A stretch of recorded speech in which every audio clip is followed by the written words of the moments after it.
وعليكم ورحمة الله وبركاته. كلنتي وناكسن أصحابتنا كو حيران جانالكينا معلومات وحرمنا مانتينا هالكان إدوكوسو قدبنا أراس كقمر سوغاني إيا حاسكيس عصب النسين أو كدعي مقالة لندن إيا موقالة لغا دوبي فضلا إنتان وقود قلن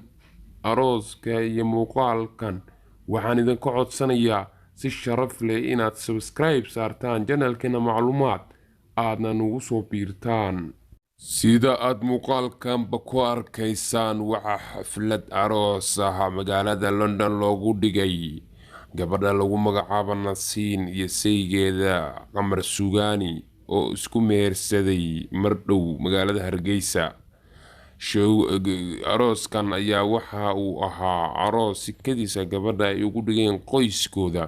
sidoo kale waxaa la sheegayaa in gabadhan qorshaheeda uu yahay inay u soo dacwooto fanaanka lagu magacaabo Qamar Suugaani halkaasna ay wada tagaan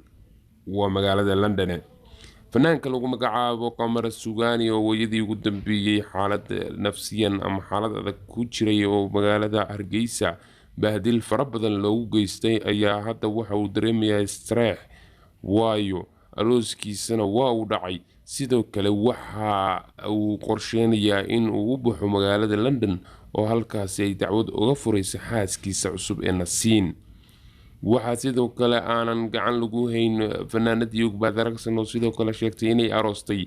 balse aanan la arkin ilaa hadda meel ay jaan ay cirib dhigtay iyada oo arooskeeduna uu ahaa mid qoraal Facebook ku eg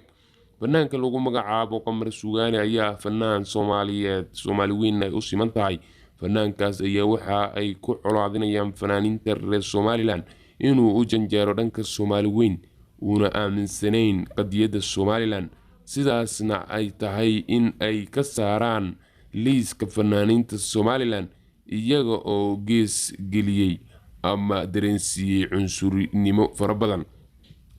waxaan leenahay hambaliyo walaalkeen Qamar Suugaani muuqaalkeena maanta halkaas ayaan ku soo gabagabeynaynaa haddii aad ku faraxsantahay guurka labadan qof fadlan like saar muuqaalka una soo hambaliye qaybta commentiga adigoo ku soo qoriyo hambaliyo halkaas ayaan ku joojinaynaa maanta haddii aad nagu cusub tahay subscribe saar gambaleelkana furo si aad u hesho muuqaaladii ugu dambeeyay xagga fanka iyo fanaaninta halkaad nagala socotaan waa channelkeena macluumaad oo haadabaad kala socotaan muuqaalada xagga fanka iyo fanaaninta dadka caanka iyo waxyaabaha ku soo kordha arrimaha fanka waad ku mahadsan tahay mar labaad daawashada muuqaalka